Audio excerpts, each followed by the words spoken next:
اس کے بعد سے ان کے رویے جو ہیں وہ تضادات کا شکار رہے ہیں. ایک طرف تو وہ پارلیمنٹ کو مانتے نہیں ہیں, دوسری طرف وہ پارلیمنٹ میں بیٹھ بھی رہے ہیں, تیسری طرف وہ پارلیمنٹ کے بائی الیکشنز میں حصہ بھی لیتے ہیں, چوتھی طرف وہ سینٹ کے الیکشنز میں بھی حصہ لیتے ہیں. ڈسکا پہ کیا کہیں گے جناب؟ تو یہ ایک نہیں, میں ایک چاہ رہا تھا کہ کم از کم یہ کلیئر ہو جائے کہ ان کے بتضاد. اب آئے ڈسکا میں جہاں ابھی تو جو ایک شارٹ آرڈر آیا کورٹ کا, اور اس کے کورٹ کی پروسیڈنگز کے دوران میں نے بھی ان کو کچھ سنا ہے, ان جج صاحبان کو کچھ فرماتے ہوئے, انہوں نے الیکشن کمیشن آف پاکستان کو بھی سخت ہدف تنقید بنایا ہے اس کانٹیکسٹ میں کہ وہ ان الیکشنز کا پراپر ارینجمنٹ نہیں کر سکے, انہوں نے پراپر سیکیورٹی ارینجمنٹس نہیں کیے. اور جب یہ ڈیٹیل فیصلہ آئے گا تو اس میں سے بھی میرا خیال ہے کہ یہ چیزیں جو ہے وہ سامنے آئیں گی, اور ہم اس وقت اس کے اوپر زیادہ ڈیٹیل میں بات کرنے کی پوزیشن میں ہوں گے. اب جب کہ الیکشن کمیشن آف پاکستان کے آرڈر کو, تمام حلقے میں الیکشن دوبارہ کروانے کے آرڈر کو سپریم کورٹ نے اپہولڈ کیا ہے, تو ہماری پارٹی کا یہ خاصہ رہا ہے کہ ہم سپریم کورٹ کے سامنے جو ہے وہ ہم ان کا ہر آرڈر ان کا, وہ ہمارے حق میں ہو یا ہمارے مخالف ہو, ہم اس کو قبول کرتے ہیں. جیسا کہ ہمارے وہاں سے کنٹیسٹنگ کینڈیڈیٹ نے بھی, اور اس کے علاوہ حکومت کی طرف سے بھی جو اسٹیٹمنٹ آئی ہے اس میں کہا جی کہ ہم یہ آرڈر بالکل قبول کرتے ہیں, اب 10 تاریخ کو کرائیے, اس میں ہم الیکشنز میں دوبارہ حصہ لیں گے. اچھا, قبول کرنے کے علاوہ رؤوف صاحب, پی ٹی آئی کے کونسل نے کہا عدالت عظمیٰ میں, اور یہ ڈان کے آج کی رپورٹ میں بھی ہے, کہ پریزائڈنگ آفیسرز کا لاپتہ ہونے کے ذمہ داران کو بھی سزا دی جائے گی. تو کیا حکومت یہ تسلیم کر رہی ہے اپنے ہی اس کونسل کے ذریعے کہ اسٹیٹ مشینری نے اس انتخاب میں مداخلت کی تھی؟ یہ نہیں, بلکہ یہ کہہ رہی ہے کہ اسٹیٹ مشینری نے انتخابات میں مداخلت نہیں کی, اور یہ بھی ایک چیز جو ہے اسد صاحب اس کو ذرا خیال رکھیے گا کہ الیکشنز کے بعد الیکشن کمیشن کے کہنے کے اوپر وہاں کے جو 4 یا 5 جو آفیشلز تھے جن کو ایکیوز کیا جا رہا تھا, ہم نے ان کو سسپینڈ کر دیا تھا, وہاں سے ٹرانسفر کر دیا تھا. پاکستان کی الیکشنز کی تاریخ میں یہ پہلے کبھی نہیں ہوا, آپ تاریخ میں جا کے دیکھ لیجئے گا. یہ بھی اسی حکومت کا خاصہ ہے کہ اس نے الیکشن کمیشن کے آرڈرز کے اوپر ان کو سسپینڈ کر دیا, وہاں سے ٹرانسفر آؤٹ کر دیا. اب اگر انکوائری کے بعد پتہ چلے گا کہ کسی کارندے نے, کسی حکومتی کارندے نے کوئی غلط کام کیا ہے, تو جو پی ٹی آئی کا خاصہ رہا ہوا ہے اس کے مطابق اس کو باقاعدہ اس کی سزا دی جائے گی, جو بھی بنتا ہے. اب الیکشنز ہو رہے ہیں, اب لیٹ پیپل ڈیسائیڈ اگین کہ وہ کس کو چاہتے ہیں کہ وہ ان کو پارلیمنٹ پہ جا کے ریپرزینٹ کریں. ٹھیک, اب اسی پر آزادانہ اور منصفانہ انتخابات پر رؤوف صاحب, پاکستان تحریک انصاف کی کافی تعریف ہوئی, اور because we have you with us sir, تو اس لیے ہم ان چیزوں میں ذرا ڈیپ ڈائیو کرتے ہیں کہ پہلی سیاسی جماعت جنہوں نے اپنے انٹرا پارٹی الیکشنز کیے. لیکن آپ کو یاد ہوگا 2015 میں بھی جسٹس وجیہ الدین صاحب کے ٹریبیونل کا ایک پورا فیصلہ آیا کہ مختلف لیڈران نے کس طرح اس پروسیس میں بھی مداخلت کی, اس میں پیسے کا کردار تھا. انٹرا پارٹی انتخابات کے حوالے سے سر, کیونکہ یہ باقی سیاسی جماعتوں سے ایک ہٹ کے ایک رویہ تھا, کیا پی ٹی آئی آنے والے دنوں میں, آنے والے مہینوں میں اس طرح کا لائحہ عمل طے کرے گی انٹرنلی؟ دیکھیے, شاید آپ کو اس چیز کا علم نہیں ہے کہ وہ انٹرا پارٹی الیکشنز جو ہوئے تھے, اس الیکشن کمیشن کا, جو پاکستان تحریک انصاف کا الیکشن کمیشن کا میں سیکرٹری تھا, اور میں نے ہی وہ الیکشنز جو تھے انٹرا پارٹی وہ کنڈکٹ کروائے تھے. ہمارے چیئرمین ہوتے جسٹس وہ حامد صاحب تھے, لیکن ورچولی جتنا بھی اس کا پریکٹیکل کام تھا وہ میں نے ہی کیا تھا. جسٹس وجیہ صاحب کی میں بہت عزت کرتا ہوں, وہ ہمارے جو ہمارا الیکشن ٹرائیبیونل تھا اس کے, وہ الیکشن جو کمیشن تھا اس کے ممبر بھی تھے, ہم ان کی بہت عزت کرتے تھے اور کرتے رہیں گے. لیکن جو ان کے مشاہدات تھے اور جو چیزیں انہوں نے سب کچھ بیان کی تھی, میں انفارچونیٹلی میں ان کے ساتھ ایگری نہیں کرتا ہوں, کیونکہ میرے پاس ریکارڈ موجود تھا اور مجھے پتا تھا کہ کیا ہوا اور کیا نہیں ہوا. تو وہ بعض دفعہ جو ہے وہ حقائق جو ہیں وہ بہت ایگزیجریٹ کر کے پیش کیے جاتے ہیں, اور وہ بہت ایگزیجریٹ کر کے پیش کیے گئے. اور میں یہ بالکل, چونکہ پرسنل نالج ہے میرا, میں ذاتی طور کے اوپر میں چونکہ موجود تھا, میں نے ہی کنڈکٹ کیے, تو میں آپ کو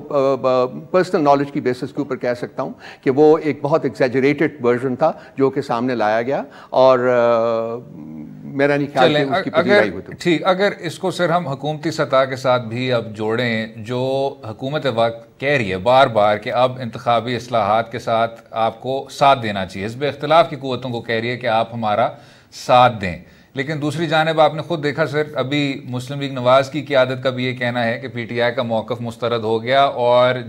جن لوگوں نے اس چیز میں شامل تھے, شمولیت اختیار کی تھی, ان کو بھی سزا دینی چاہیے. With regards to electoral reforms Rauf sahab, جو اسد کیسر صاحب نے بھی بات کی اور عمران خان صاحب نے بھی بات کی الیکٹرانک ووٹنگ مشینز کے حوالے سے، کمیٹیز کے حوالے سے، اپوزیشن جب ساتھ دینے کو تیار نہیں ہے تو کیا پی ٹی آئی کو اپنا رویہ مزید تبدیل کرنا چاہیے، ہاتھ بڑھانا چاہیے؟ دیکھیے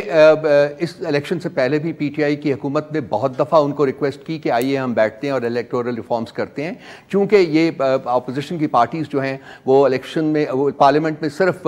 شو ڈالنے کے لیے آتی تھیں اور کسی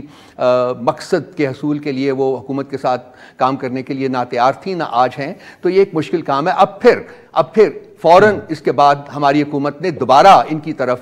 یہ ہاتھ بڑھایا ہے کہ اور یہ کہا ہے کہ جی آئیے الیکٹورل ریفارمز ایک بہت امپورٹنٹ فیکٹر ہے اور اس میں ہم بیٹھ کے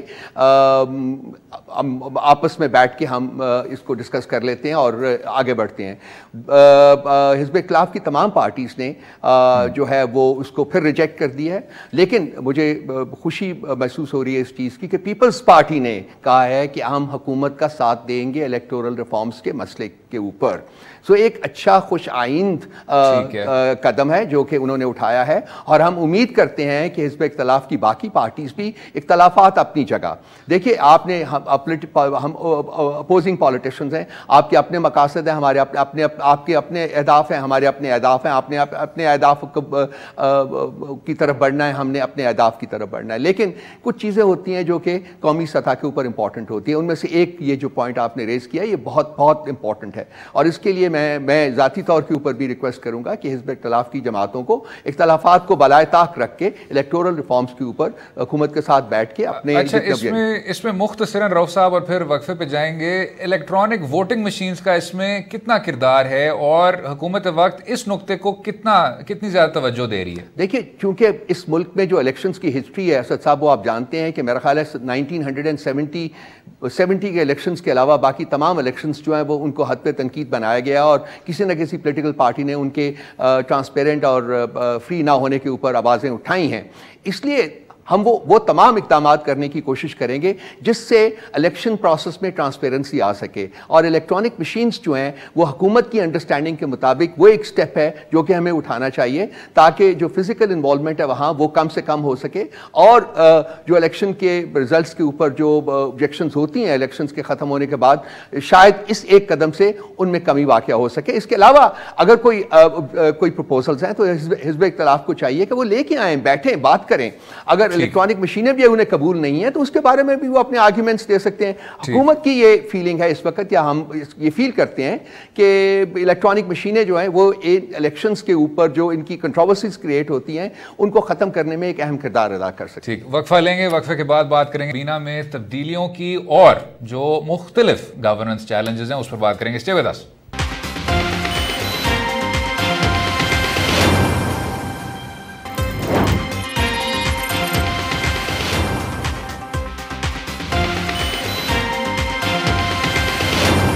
بیک ٹو دو رائے، بات کریں گے مختلف گورننس کے کرائسس کی، لیکن اس سے پہلے جو کابینہ میں اہم تبدیلیاں دیکھنے کو مل رہی ہیں، ہمارے ساتھ ہیں S A P M on information Rauf Hasan sahab. Rauf صاحب، سب سے پہلے تو سر بہت ایک اہم اور اولین ترجیح والی وزارت سمجھی جاتی ہے وزارت خزانہ۔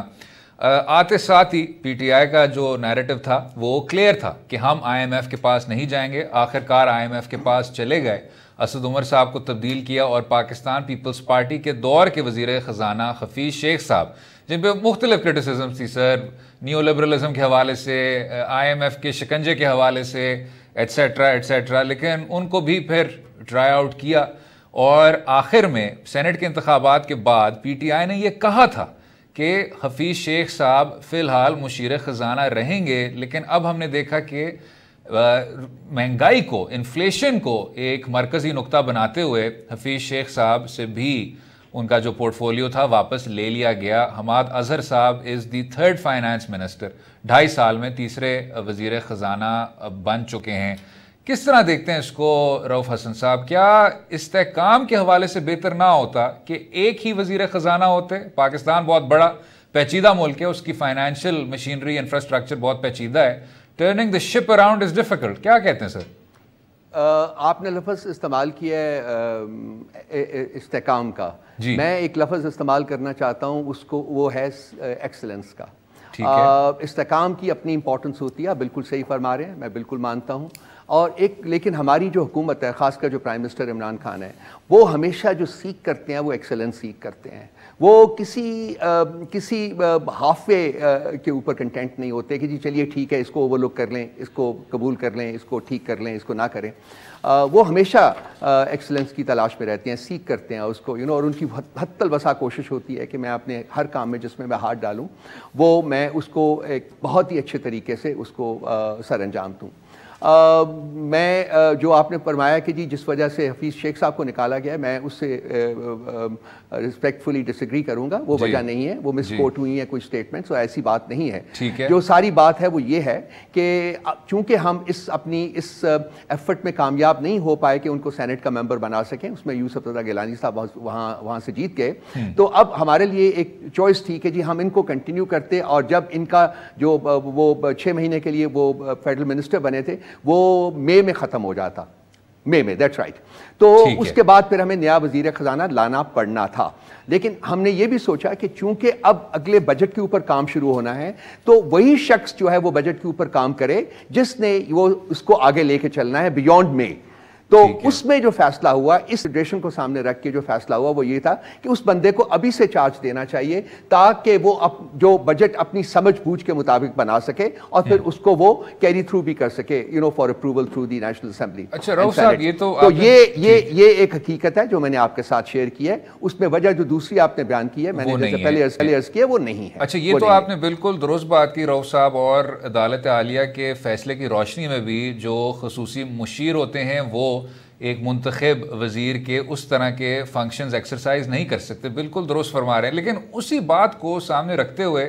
جو شوکت ترین صاحب کے متعلق خبریں سامنے آ رہی ہیں سر، اگر آپ نے ایک الیکٹڈ آدمی لاہور سے جیتے ہیں حماد اظہر صاحب،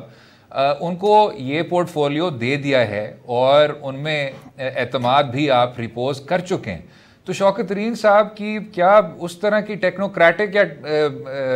فائنینشیل امور کے حوالے سے ایکسپرٹیز کی ضرورت ہے؟ دیکھیے یہ سارا کچھ جو شوکت ترین کے بارے میں ہے یہ اسپیکولیشن کے زمرے میں آتا ہے. میرا نہیں خیال کہ ان کو وزارت خزانہ کا چارج دیا جا رہا ہے. ہاں اگر کوئی کسی ایڈوائزری کیپیسٹی میں وہ آئیں تو وہ شاید آ جائیں، لیکن اس وقت اس کا بھی فیصلہ، ابھی تک اس کا فیصلہ بھی نہیں ہوا. یہ زیادہ تر جو ہے اسد صاحب یہ اسپیکولیشن کے زمرے میں آتا ہے، اور میرے لیے مناسب نہیں ہے کہ میں اس کو فردر اس کے اوپر کامنٹ کروں، بیکاز ابھی تک اس قسم کا کوئی فیصلہ جو ہے آج شام تک وہ میرے علم میں نہیں ہے کہ یہ فیصلہ ہو چکا ہوا ہے. ٹھیک، تو جو ترین صاحب خود کہہ رہے ہیں کہ جی ایڈوائزری کاؤنسل میں میرا ایک طرح سے کردار ہوگا، اور بشرطے یہ کہ نیشنل اکاؤنٹیبلٹی بیورو میں کیسز کو وڈرا کیا جائے، وہ آپ کہہ رہے ہیں حکومت وقت نے اس پر فیصلہ نہیں کیا. جی حکومت کی کنٹینشن یہ ہے کہ وہ نیشنل اکاؤنٹیبلٹی بیورو کے کسی کام میں انٹرفیئر نہیں کرے گی. تو یہ اگر وہ پری کنڈیشن لے کے آ رہے ہیں تو وہ ان کی یہ پری کنڈیشن حکومت پوری کرنے کی پوزیشن میں نہ تھی، نہ ہے اور نہ ہوگی. یہ نیشنل اکاؤنٹیبلٹی جو ہے اس نے اپنا کام کرنا ہے، اور ہم ان کے کام میں انٹرفیئر کرنے میں بلیو نہیں کرتے. بالکل ٹھیک رؤف صاحب. اب جو شروع میں بات ہوئی اس پہ ٹچ کیا تھا ہم نے آئی ایم ایف پر سر، پی ٹی آئی میں، اور یہ لوگ جانتے بھی ہیں کہ ایک طرح سے سپلٹ ہے، مختلف آراء ہیں کہ جانا چاہیے تھا، نہیں جانا چاہیے تھا، آخر میں مجبوراً چلے گئے، اور شاید اس تاخیر کی وجہ سے بھی پاکستان کی معیشت کو نقصان پہنچا. اب سر جب ہم لانگ ٹرم فائنینشیل پلاننگ کی بھی بات کرتے ہیں، اور یہ میں آپ سے سوال بھی بہت زیادہ ہیوملٹی کے ساتھ کر رہا ہوں، I am not an economist, لیکن آئی ایم ایف کے شکنجے سے اب چھٹنے کے لیے سر بار بار آئی ایم ایف نہ جانا، جو ایک بنگلہ دیش کا اور ہندوستان کے بھی آپ کے کچھ ماڈلز ہیں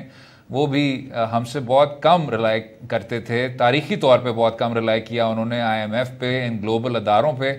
کیا ایک لانگ ٹرم لاہ عمل طے کر چکی ہے پاکستان تحریک انصاف کی حکومت، یا بار بار جانا پڑے گا اور مقروض ہونا پڑے گا؟ دیکھیے ہر حکومت کی خواہش ہوتی ہے، اور خاص کر پاکستان تحریک انصاف کی حکومت جب آئی تو اس کی خواہش تھی کہ وہ کسی فردر اسٹرینگولیشن میں، جیسے کہ آئی ایم ایف کے بارے میں کہا جاتا ہے، اس میں نہ پڑے. لیکن جو حکومت سے باہر رہ کے جو حالات آپ کے علم میں ہوتے ہیں، اور جب حکومت میں آپ آتے ہیں اور وہ حالات جس شکل میں آپ کے علم میں آتے ہیں، ہماری حکومت جب آئی تو اس میں بہت زیادہ تضاد تھا، بہت زیادہ فرق تھا. اور جب ہم آئے تو ہم نے دیکھا کہ پاکستان کی اکانومی اور پاکستان کا نیشنل ایکسچیکر جو ہے وہ ورچولی وہ بینکرپسی کی ورج کے اوپر کھڑا ہوا تھا. تو اس وقت ہمیں کچھ فیصلے ایمرجنسی میں کرنے پڑے، اور پہلے سال میں ہی تقریباً $14.5 billion ہم نے انٹرسٹ پے کرنا تھا first year, and we did not have a penny in the کٹی.